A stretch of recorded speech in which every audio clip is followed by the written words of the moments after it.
Welcome back to the Copywriters Podcast with your host, the world's greatest copywriting coach, David Garfinkel. David, how are you doing today? I'm great, Nathan. How are you? I am doing great, and we've got a special guest lined up for this week's episode, so I'm going to play a fly on the wall and absorb as much as I can, and very intriguing headline for this week's episode. All right. Yeah, the one key copywriting skill you need but might not even know about. So sometimes copy fails because it's just not well executed enough. And also, other times, copy simply misses the mark. It doesn't align with the target prospects and what's on their minds. And that won't do well either. But you can have all the fundamentals in place and all done well, and sales can still fail to happen. Why? That would be because the strategy behind the copy was weak or even non existent. And today, we're talking about a blind spot that kills a lot of otherwise good copy, and how our special guest today, Jamie Thompson, coaches copywriters on how to see what others miss entirely. That would be, of course, strategy and strategic thinking. Jamie's a seasoned pro. Headquartered in Edinburgh, Scotland, he's been writing copy for 10 years and counts among his clients such giants as Amazon, USAID, and Lenovo.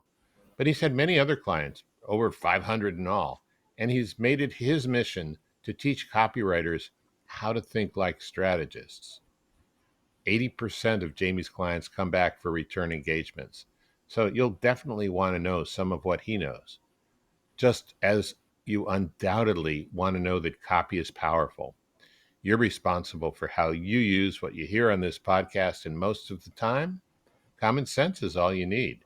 But if you make extreme claims, and if you're writing copy for offers in highly regulated industries like health, finance, and business opportunity, you may want to get a legal review after you write and before you start using your copy. My larger clients do this all the time.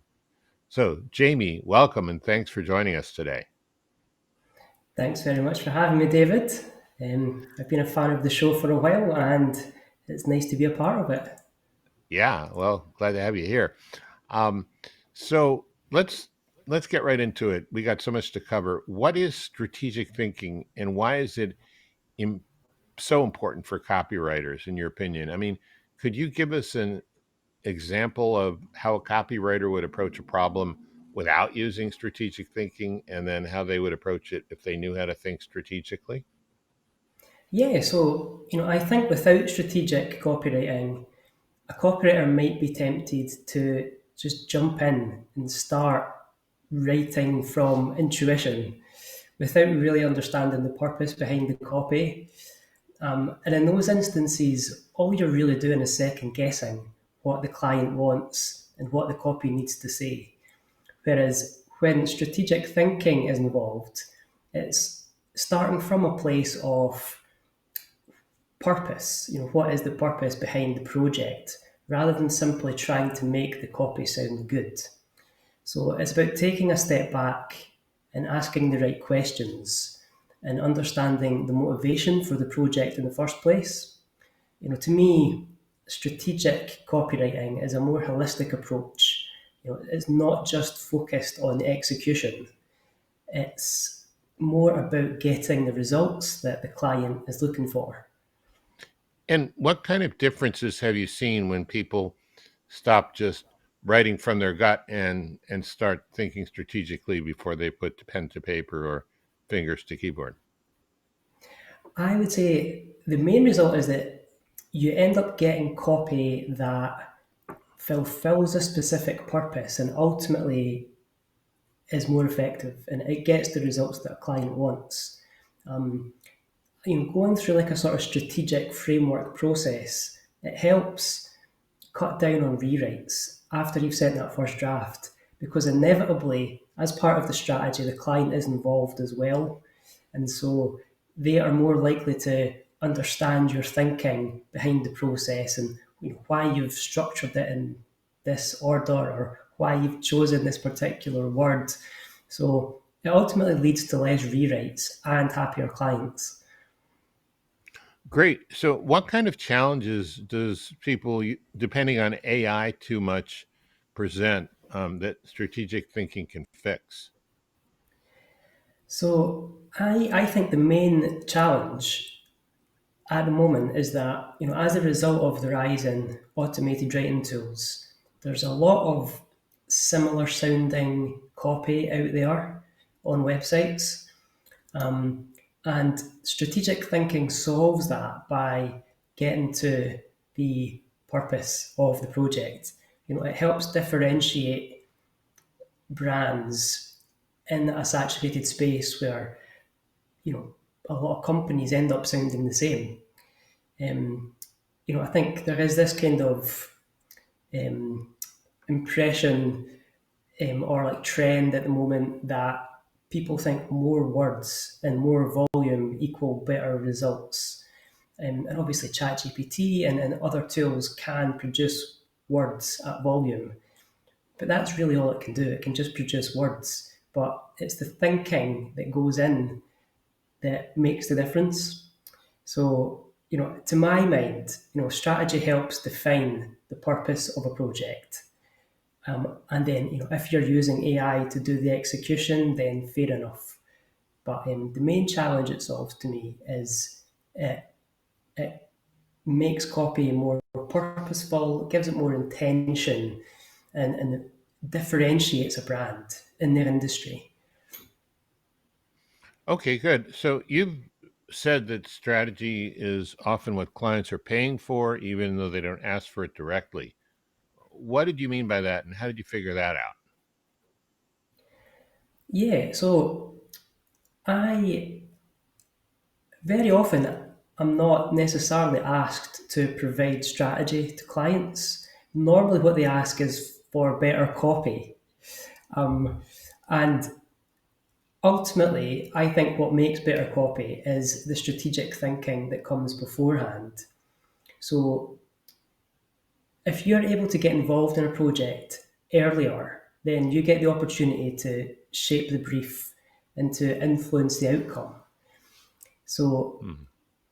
strategy, it defines the purpose of the project, and it helps ultimately get better results. To give an example, I had a client in the construction industry who came to me recently with a draft of a website they had written using AI. And I could tell straight away it had been AI written. It was very generic and very corporate sounding. And they wanted me to rewrite it. So rather than just jumping in and guessing what the client wanted to sound like, I hosted a workshop with the client where we helped define their brand values, their tone of voice, and we sort of mapped that to customer touch points. And as a result of that, the output that we got from the workshop that helped inform the final copy. And now that construction company has a website that's far more aligned with their brand values, and it makes them stand out in the marketplace. Whereas without it, you probably would have ended up with a more human sounding website, but ultimately it wouldn't have performed as well as it will in the future because it doesn't have their personality, their tone, and that intent behind it. Yeah. So, what I'm getting from you is one important outcome or maybe side benefit of strategic thinking is unique positioning. It's sort of going to come automatically. Yeah. Yeah, that's it. I think ChatGPT and automated writing tools, they're very good at producing words quickly, but Hmm. it's a technology of averages. So it'll take the average of everything else that is out there, and that's what it will present you. And that's fine if you want your company to be average and to sound like everyone else. But in Right. most cases, people want that differentiator. So it's about the input more than it is about the output. And the input, it's things like unique selling points and value propositions, the people behind the business, because that's all about company culture. And ChatGPT doesn't really understand the nuances of that. So, yeah, strategy is the one thing that helps align that and helps produce like uniqueness. for companies, I believe. I want to add a real world example of this. A client that I'm working with right now, they provide executive protection services for ultra high net worth individuals. And since it's a protection service, ChatGPT wants to lean in on pain points, be afraid. Here's all the threats, here's the tigers in the bushes. These people didn't get to where they were by constantly thinking of all the negative things. They're very positive mindset people. They're very much can do attitude people. So that messaging, which would normally work for security services, will not resonate with them. So the strategy there, we had to completely tell ChatGPT, hey, your strategy is way off. And then you mentioned the law of averages. It kept coming up with words like luxury and VIP, and these words come off as branding. They come off as mass marketing. They're the words that normies use to describe this audience, but this audience hates. They cringe when they hear these words. And so just trusting ChatGPT and not having that strategy behind it, such an important thing. And I don't think enough copywriters realize how far off the target ChatGPT will get them if they're not doing the things you're talking about. Yeah, That's a great example. Yeah, that's a great example of ChatGPT being a technology of averages. Yeah. well, let's get down to brass tacks, shall we? You teach freelancers a 5-stage process for bringing structure, and I think structure is strategy, to their client work. Could you very briefly walk us through your 5-stage process? Yeah. So I realize strategy is one of those things that can feel a little bit intangible, and it's often dismissed as just thinking time, which it kind of is. But what I do is I wrap a framework around it, and it's a 5-step process. The first step is brief the business case, which is about getting to the purpose behind the project in the first place.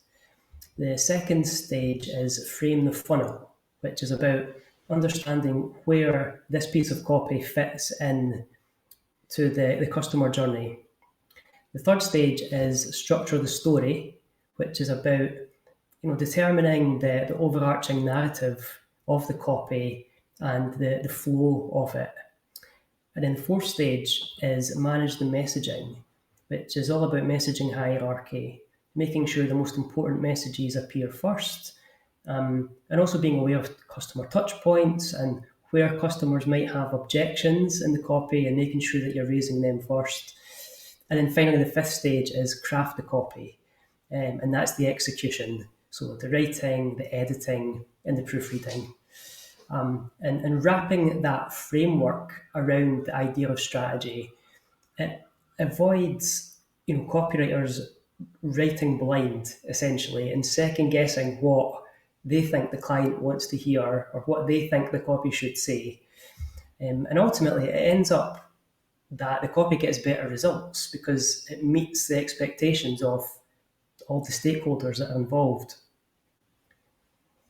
I love that phrase, writing blind, because I've never heard it before, and it's never really made sense outside of this context as much. I mean, and to many people who write, it probably feels like that. Well, I guess I better just sit down and write and see what comes out. Um, yeah, um, not always such a good idea if you don't have some direction and some parameters, some guardrails, some priorities, and what you're talking about here sets that up really nicely in a 5-point system. So you've worked with big organizations like Amazon and USAID, but now you're mentoring newer copywriters. What is the biggest mindset shift that you help them make? So I think the biggest shift is changing their perception of themselves as being wordsmiths to actually being contributors to their clients' businesses. Like especially now, like clients are buying outcomes. They're not buying sentences. because they can get sentences from automated writing tools. So I think that also goes hand in hand with like a mindset shift that is needed in terms of questioning. It's okay to ask clients questions. And I think as a new copywriter, you can sometimes feel hesitant because you're maybe self-conscious and you're maybe not confident in your ability, and you think, if I ask the client too many questions, they're going to think I don't know what I'm doing. But actually, the reality is, the more questions you ask, the better you are at uncovering what the client actually wants. And if you can get yourself involved in a project earlier, then you get the opportunity to ask those questions and to get really solid on the brief. And a lot of the time, clients don't necessarily know what they want. They know that they need a copywriter, and they know that they need this thing written, but they don't necessarily understand why they need it. And so asking lots of questions can help uncover that purpose. I'm so glad you mentioned questions. And, we haven't even talked about this, but you and I both share a background of having been journalists before Yeah. became copywriters. And one of the things journalists learn is there's no shame in asking questions, but there's a lot of shame in not asking questions if you consider being unemployed shameful, because you have to ask questions in order to get information to write stories as a journalist. And I I've I don't always remember that if people don't have that kind of background. I mean, there are only a few professions, you know, um, there are cops, there are doctors, there are lawyers, you know, tax collectors. There are only a few professions in the world where people are trained and encouraged to ask questions. And, some people think that it's childish or something. So I'm really glad you brought that up because it's so important, and it's something a lot of copywriters don't do, or don't do very well, or don't do enough, even if they do it well. Um, let's drill down a little. What kind of questions should copywriters be asking at the start of a project to uncover strategic insight? So I think you need to be asking the type of questions that go beyond, how do you want to sound? I mean, tone of voice and personality, all that is very important. But to me, it's more on the execution side of things. Whereas on the strategy side of things, I think copywriters need to be asking questions like, what is the purpose of the copy? Where does it fit into the wider funnel? What call to action do you want the reader to take? How will the success of the copy be measured? Is it about click-through rates? Is it about sign-ups? Is it about making direct sales? And these questions, they do sound quite simple, but they are the type of questions that uncover a client's real needs. Because often a client doesn't really know what they want to achieve from the project. So yeah, asking questions beyond surface level questions in relation to how it should sound or how it should look on the page. Those are great questions. I agree. And yeah, once you have answers to those and you can plug them into what you're doing, it's going to make such a difference in in the results and in the client comfort level with what you've written for them. So let's talk about AI another way. Okay. I totally agree with you that unless you really give it a lot of intention and nuance and context, it's just going to come up with some average generic crapola. But with AI becoming more capable now, not just of writing, but of handling execution, where's the big opportunity for copywriters?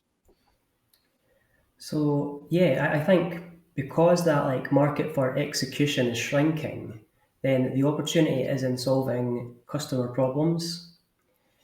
I think it's about adding value by like defining the purpose of a project and getting clarity on what you're looking to achieve, and essentially connecting the dots between how the copy fits into their wider marketing strategy.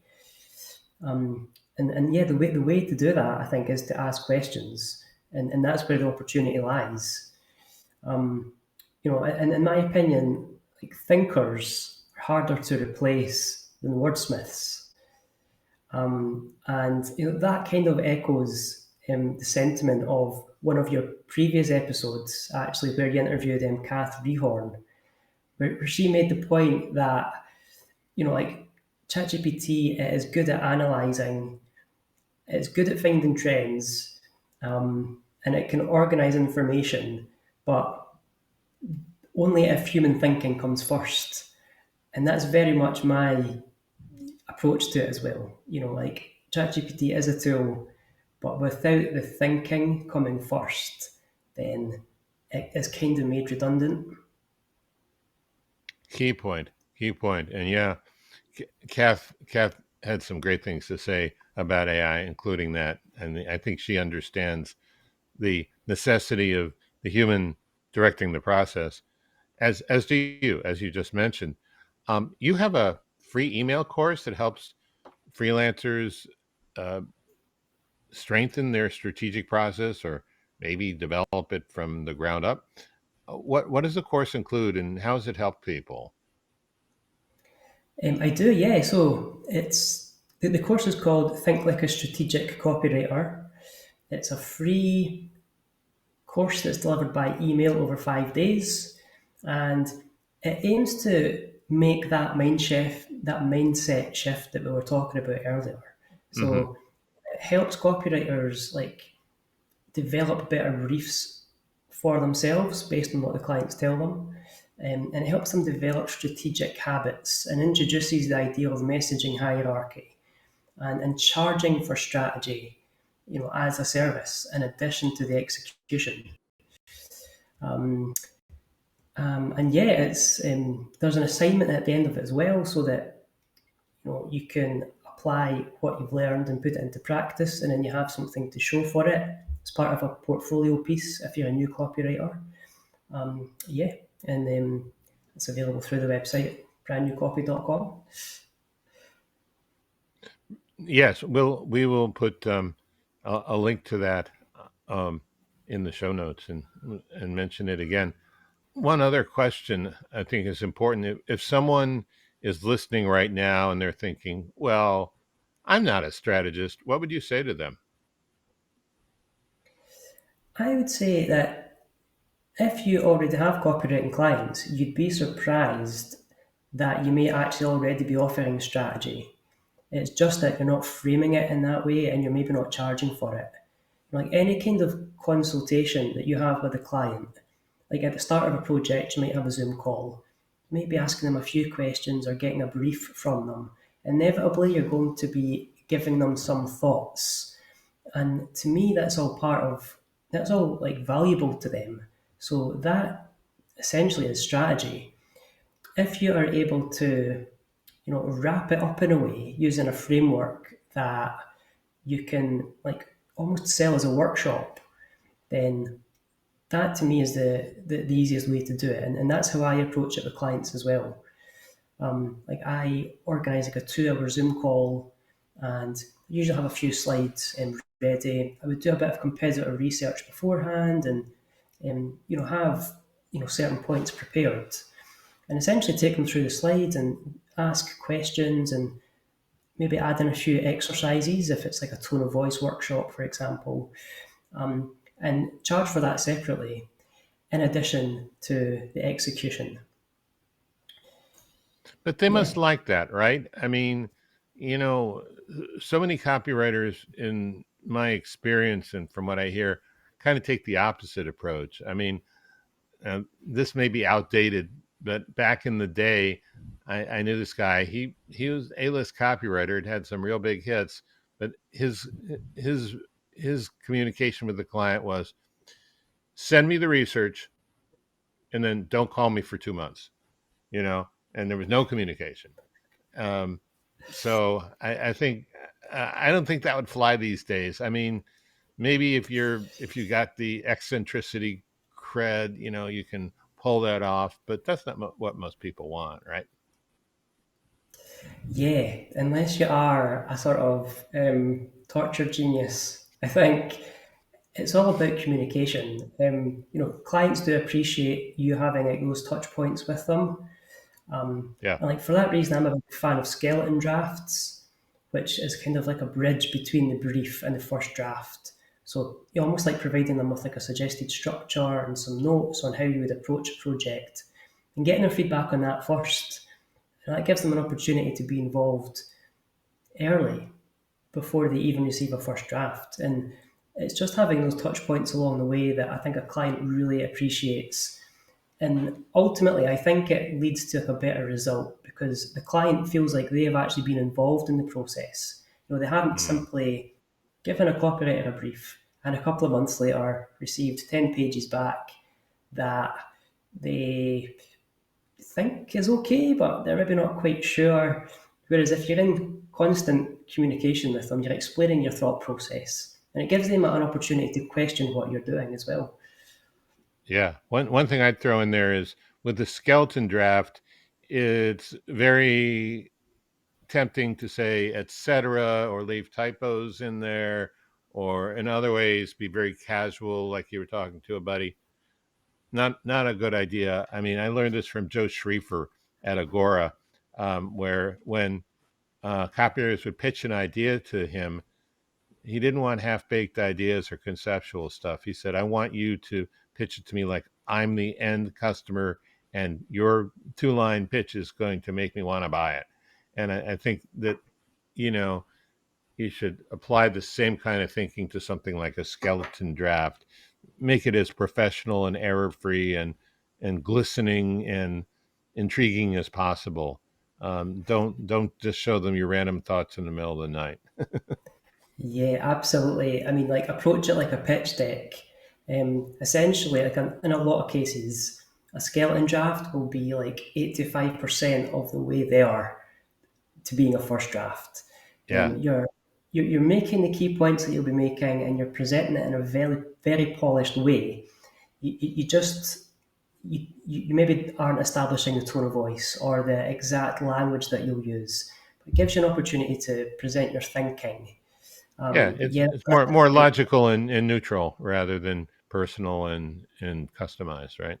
yeah, that's it. Because like a lot of the time, if you're just showing your notes or your scribbles, it doesn't make sense to anyone but you. So And it it definitely needs and to then be the guy says, "I'm paying this guy $10,000 for what?" yeah, exactly. So yeah, that's a very good point. I'm going All to right. add to that.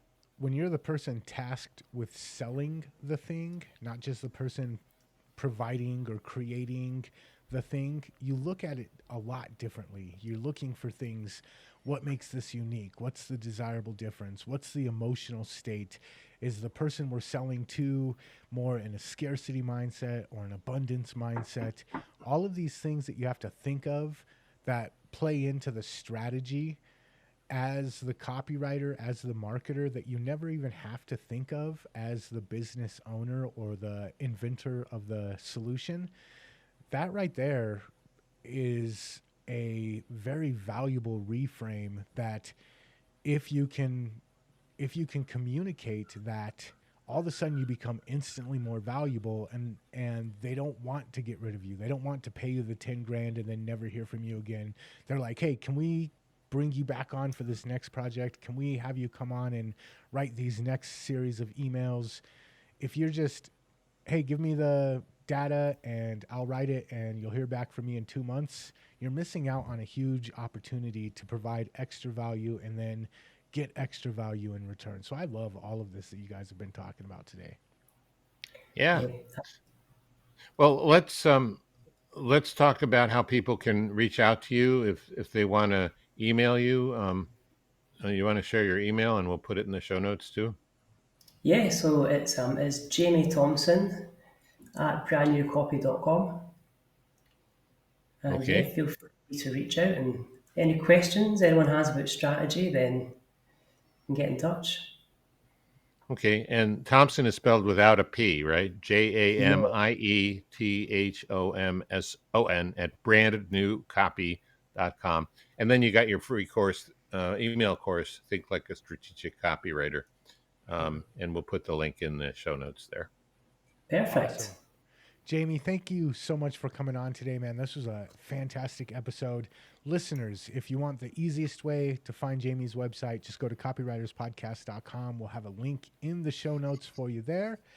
And until next time, we will catch you later. Catch you later.